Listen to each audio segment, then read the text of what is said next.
بسم اللہ الرحمن الرحیم۔ برادران ملت اسلامیہ اور عزیز بہنوں، ہم نے سورہ شعراء موسیٰ علیہ السلام اور فرعون کے واقعے کو آپ کے سامنے تفصیل کے ساتھ بیان کیا اور اس کی تفسیر بھی آپ کے سامنے پیش کی۔ گزشتہ 3-4 مسلسل درسوں میں ہم نے حضرت موسیٰ علیہ السلام کے واقعے کے ایک حصے کو مختصراً آپ کے سامنے ذکر کر دیا ہے۔ اس کا خلاصہ اور لب لباب آج ہم آپ کے سامنے پھر دہرا رہے ہیں تاکہ ہم مضمون کو اچھی طرح سے سمجھ لیں۔ جو باتیں اس واقعے میں ہم نے آپ سے عرض کی وہ مندرجہ ذیل تھیں۔ اللہ تبارک و تعالی نے حضرت موسیٰ کو ایسی حالت میں فرعون کے پاس جانے کا حکم دیا جبکہ فرعون ظلم کر رہا تھا۔ وہ بادشاہ تھا اور ایک ظالم بادشاہ تھا، اس کا ظلم عام تھا، اور حضرت موسیٰ علیہ السلام پر قتل کا مقدمہ تھا۔ وہ فرعون کی نظر میں ملک سے فرار تھے، وہ تنہا تھے اپنے بھائی کے ساتھ۔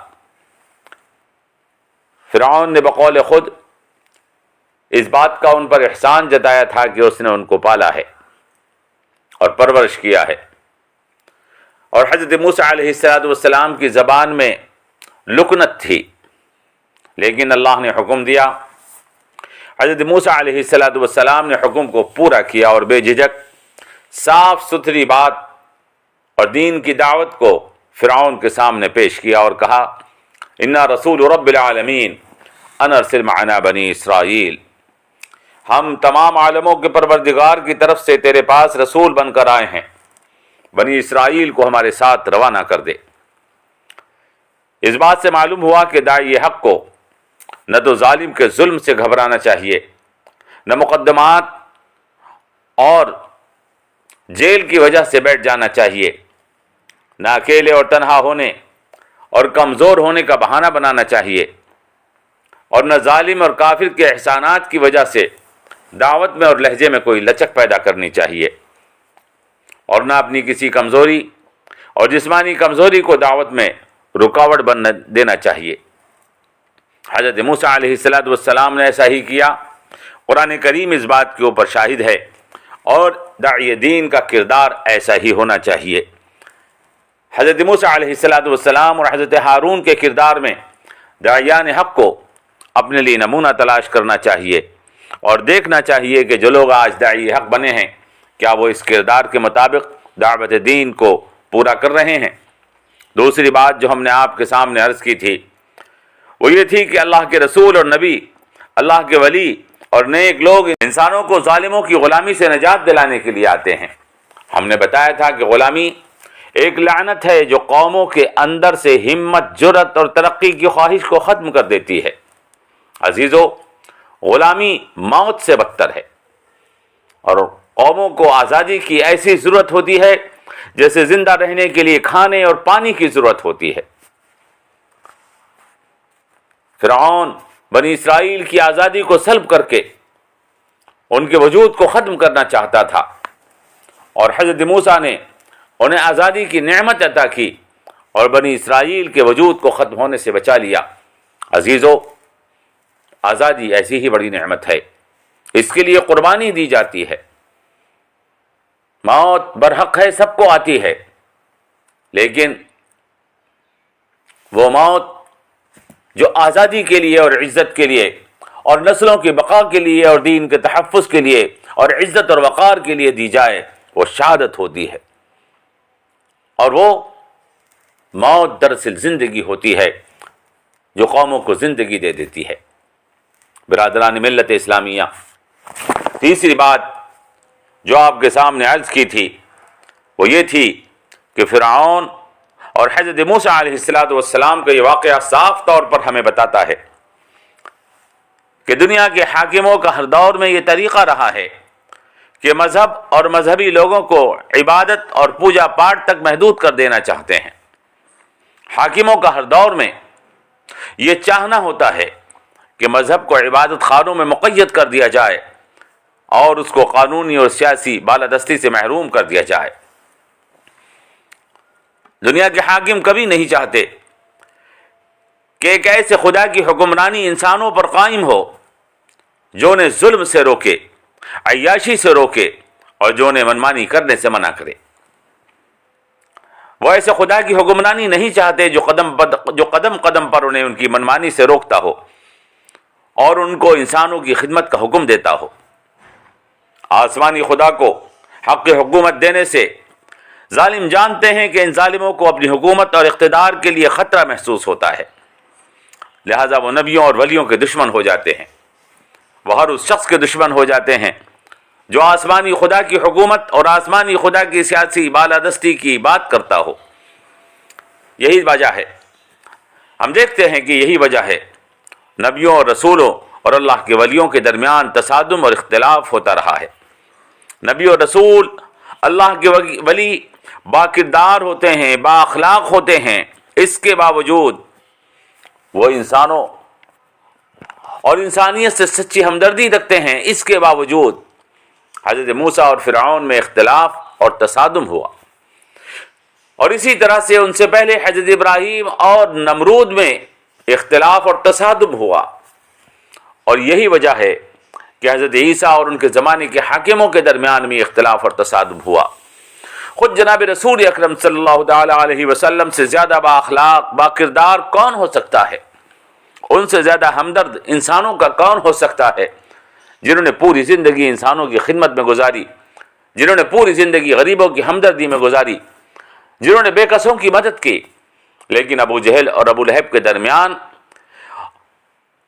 حضور اکرم صلی اللہ علیہ وسلم کی ذات کھٹکتی تھی، اور حضور نبی کریم اور ابو جہل کے درمیان اختلاف اور تصادم تھا۔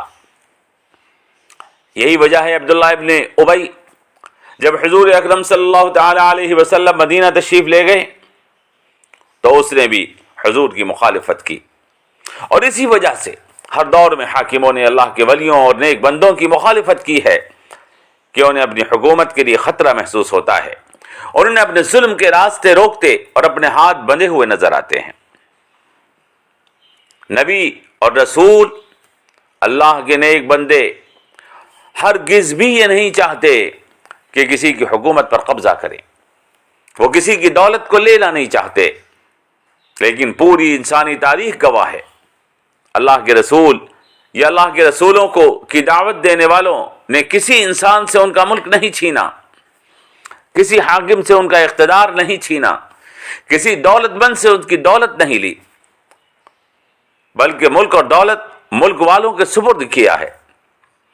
انہوں نے تو بار بار کہا ہے لا اسألکم علیہ اجرا، میں تم سے تمہارا کوئی بدلہ، اس کام کے لیے کوئی بدلہ کوئی اجر تم سے کوئی معاوضہ نہیں لینا چاہتا۔ ان اجری الا علی اللہ، میرا بدلہ اور اجر تو بس اللہ ہی عطا فرمائے گا۔ رسولوں نے اور رسولوں کے ماننے والوں نے تو بس یہی کہا ہے کمزوروں پر ظلم مت کرو، ان کو غلامی سے نجات دے دو، انہیں دھوکہ اور فریب میں مبتلا مت کرو، جھوٹے معبودوں کی آڑ میں مخلوق خدا کی دولت کو ہڑپنے کی کوشش مت کرو۔ یہ چڑھاوے اور نذرانے یہ خداؤں کے پاس نہیں پہنچتے، بلکہ ان کو تم لے لیتے ہو۔ ہم تو یہ نہیں کہتے کہ تم ہمارا دین زبردستی قبول کر لو، بلکہ جو چاہے دین پر عمل کرے جس کی سمجھ میں آئے، اور جس کی سمجھ میں نہ آئے اس کے لیے کوئی زبردستی نہیں ہے۔ لکم دینکم ولی دین۔ ہم تو بس یہ کہتے ہیں کہ انسانوں سے ان کا مال مت چھینو، انسانوں پر ظلم مت کرو، ان کے حقوق کو سلب مت کرو۔ لیکن کسی دور کے حاکموں نے نبیوں اور ولیوں کی ان باتوں کو نہیں مانا، اس لیے مخلوق خدا ان سے محبت کرنے لگی اور حاکم ان کو اپنا دشمن سمجھنے لگے، حاکم سمجھنے لگے۔ اس سے ہمارا اقتدار خطرے میں ہے۔ عزیزو، ہم نے آپ کو بتایا تھا جو لوگ کہتے ہیں کہ اللہ کا دین تلوار سے پھیلا وہ سراسر جھوٹے ہیں۔ اللہ کا دین دلیل سے اور علم کی طاقت سے پھیلا ہے، اسی لیے لوگوں نے رسولوں سے، نبیوں سے، ولیوں سے محبت کی ہے۔ لوگوں کے دل تلوار سے یا طاقت سے، ظلم سے یا زبردستی فتح نہیں کیے جاتے، لوگوں کے دل محبت سے، دلیل سے، کردار سے اور علم سے فتح کیے جاتے ہیں۔ اور دین حق نے ساری دنیا کے انسانوں کے دل فتح کیے ہیں اور آج بھی کر رہا ہے۔ اس کی وجہ یہ ہے کہ اسلام دلیل سے، علم سے، کردار سے اور محبت سے لوگوں کے دل فتح کرتا ہے۔ عزیزو، ہم اس بات کو بار بار دہرا رہے ہیں تاکہ آپ بھی اس کو دوسروں کو بتائیں۔ یاد رکھیں، دین وہی ہے اور حق وہی دین ہے جو علم سے، دلیل سے، محبت سے اور کردار سے لوگوں میں انقلاب لاتا ہے، اور وہی انقلاب باقی بھی رہتا ہے۔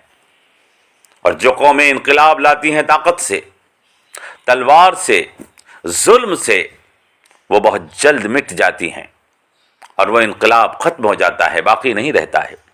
جو لوگ تلوار، طاقت اور ظلم سے انسانوں کو جیتنا چاہتے ہیں، انسان ان سے نفرت کرتے ہیں۔ کوئی دین کسی کے دلوں پر زبردستی نہیں تھوپا جا سکتا ہے، لا اکراہ فی الدین۔ اللہ کے نبیوں سے اور اللہ کے نیک بندوں سے، ولیوں سے دنیا نے محبت کی ہے اور آج بھی کر رہی ہے۔ اس کی وجہ یہی ہے کہ انہوں نے علم، دلیل اور محبت سے لوگوں سے بات کی ہے۔ عزیزو، یہ بات آپ کو لوگوں کو اتنی بار دہرانی ہے کہ آج کے کافر جو ظلم اور طاقت سے اپنا مذہب انسانوں پر تھوپنا چاہتے ہیں، وہ حق پرستوں کو مرعوب کرنا چاہتے ہیں، ان کی سمجھ میں بات آ جائے اور ظلم کا راستہ چھوڑ کر امن، علم، محبت اور دلیل کے راستے پر آ جائیں۔ عزیزو، جو لوگ فوجیں جمع کریں، خطرناک ہتھیار جمع کریں، لوگوں کو ڈرائیں، دھمکائیں، کمزوروں پر ظلم کریں، دولت کو جمع کرنے کی فکر کرنے میں لگ جائیں، تو سمجھ جاؤ یہ باطل ہیں، جھوٹے ہیں، ظالم ہیں اور ظلم کرنے کا ارادہ رکھتے ہیں۔ اور جو لوگ علم والے دلیل سے بات کریں، بے سر و سامان ہوں، ان کے پاس ہتھیار نہ ہوں، فوجیں نہ ہوں، لوگوں سے محبت سے بات کریں، خود غریب اور فقیر ہوں، تو سمجھ جاؤ یہ اللہ والے ہیں، سچے ہیں۔ جناب رسول اکرم نے ارشاد فرمایا تھا، الفقر فخری، فقیری تو میری عزت ہے۔ یہی وہ لوگ ہیں جو انسانوں کو ظالموں سے نجات دلائیں گے۔ میرے عزیزو، میں نے بار بار یہ باتیں آپ کے سامنے دہرائیں اور آپ کو بار بار بتائیں کہ آپ کو یاد ہو جائیں، اور یہ چیز سرسری اور سطحی نہ سمجھیں بلکہ مضبوط انداز سے لوگوں کو سمجھائیں۔ آج کے حالات میں جب فرعونیت زوروں پر ہے، ظلم طاقت حاصل کر رہا ہے، شرک اور جھوٹے من گھڑت معبودوں کا دور دورہ ہے، وہ جن کو ہاتھوں سے تراشا جاتا ہے، جن کے نام پر انسانوں کو لوٹا جاتا ہے، نام معبودوں کا لیا جاتا ہے، اور زندہ لوگ ان کے نام سے اپنے بینک اکاؤنٹ بھرتے ہیں، اپنی جاگیریں بناتے ہیں، انسانوں میں نفرت کی آگ بھڑکاتے ہیں مذہب کے نام پر۔ وہ دھوکے باز بھولے بھالے انسانوں کو دھوکہ دیتے ہیں۔ وہ خود اس لائق تو ہوتے نہیں کہ لوگ انہیں کچھ مال پیش کر سکیں، لیکن لوگوں کے مال لینا چاہتے ہیں تو کچھ فرضی کردار، بعض بزرگ شخصیات کے کارنامے، ان کے ناموں، ان کی صورتوں کا استعمال کر کے ان کے چڑھاوے وصول کرتے ہیں اور خود کھا جاتے ہیں۔ عالیشان عمارتیں بناتے ہیں تاکہ لوگ ان کی طرف متوجہ ہوں، تاکہ لوگ بڑی تعداد میں ان کے پاس آئیں اور وہ ان کا مال ہڑپ کر سکیں۔ عزیزو، باطل کی زبردست پہچان ہے، وہ بہت مالدار ہوتا ہے، مذہب اور دھرم کی آڑ میں ہر وہ کام کرتا ہے جس سے اس کو مال حاصل ہو۔ اسی لیے ہم نے آپ کو بتایا، ایسے دھرم گرو جو مالداروں سے تعلق رکھیں، جو مالداروں سے محبت رکھیں، مال اور ہتھیار جمع کریں، نام مذہب یا دھرم کا لیں، اور وہ مکار ہیں اور باطل ہیں۔ وہ دھرم کا نام لے کر بھولے بھالے لوگوں کو لوٹ رہے ہیں۔ اور وہ لوگ جو مال اور ہتھیار یا فوج جمع نہ کریں بلکہ علم اور دلیل سے بات کریں، خود غریب ہوں اور غریبوں سے محبت کریں، تو سمجھ جاؤ یہ سچے ہیں اور ایماندار ہیں۔ حضرت موسیٰ علیہ السلام نے بے دھڑک فرعون جیسے ظالم بادشاہ کے سامنے کہہ دیا تھا۔ حضرت موسیٰ علیہ السلام غریب تھے، تنہا تھے، دوسرے ملک میں تھے۔ بادشاہ وقت سے انہوں نے مصر کے بادشاہ سے جا کر کہہ دیا تھا، جو ظالم تھا، طاقتور تھا، اس کے پاس فوجیں تھی، کیا تو مجھے اور میری قوم کو اس لیے غلام بنا لے گا کہ تو نے مجھے پالا ہے؟ میں اس ذات عالی کا رسول ہوں جو آسمان اور زمین کو پالنے والا ہے۔ میں اللہ کا فرستادہ ہوں جس نے تم کو اور تمہارے بزرگوں کو پالا ہے۔ میں دیوانہ یا مجنون نہیں ہوں، بلکہ اس اللہ کا نمائندہ ہوں جو مشرق اور مغرب کا پالنہار ہے۔ اگر ذرا سی تمہارے اندر عقل ہو تو تم ان پتھر کے خداؤں کی بے بسی اور مجبوری کو محسوس کر سکتے ہو، اور اس اللہ کی جو پوری کائنات کو پال رہا ہے طاقت کو پہچان سکتے ہو۔ حضرت موسیٰ علیہ السلام نے اس گفتگو کے بعد فرعون کی خدائی کے دعوے کو دیکھا۔ وہ فرعون خدائی کا دعویٰ کرنے لگا اور جادو کے زور پر حضرت موسیٰ کے مقابلے پر کامیاب ہونے کی پلاننگ کرنے لگا، لیکن اس میں ناکام ہو گیا۔ اس میں ناکام ہونے کے بعد ظلم اور زبردستی پر آمادہ ہو گیا۔ ظلم اور زبردستی سے بنی اسرائیل کو جو اس وقت مسلمان تھے اپنا غلام بنانے کی کوشش کرنے لگا، لیکن اللہ تعالیٰ نے انہیں نجات دی اور فرعون کو غرق کر دیا۔ میرے عزیزوں اور میری عزیز بہنوں، حق اور باطل کا معرکہ جب بھی ہوگا، یہ تمام مراحل آئیں گے، سازشیں ہوں گی، بحثیں ہوں گی، مناظرے ہوں گے، جھوٹ سے مقابلہ ہوگا اور حق کامیاب ہو جائے گا اور شرک اور باطل ناکام ہو جائے گا۔ یہ واقعہ جو ہم نے آپ کے سامنے بیان کیا اس لیے بیان کیا ہے کہ یہ واقعہ ایک طرف ایمان والوں کے لیے اللہ کی طرف سے تسلی اور امید ہے، اور دوسری طرف کافروں اور مشرکوں اور بت پرستوں کے لیے جو جھوٹ پر یقین رکھتے ہیں اللہ کی طرف سے ایک نصیحت اور تنبیہ ہے کہ وہ انسانوں کو دھوکہ دینا اور خود جھوٹے معبودوں سے دھوکہ کھانا چھوڑ دیں اور اس سے باز آ جائیں۔ اللہ سے دعا کیجیے اللہ تعالی ہمیں حق کی کامیابی کا یقین عطا فرمائے اور باطل کے دھوکے سے اللہ ہماری حفاظت فرمائے۔ آمین۔ والسلام علیکم ورحمۃ اللہ وبرکاتہ۔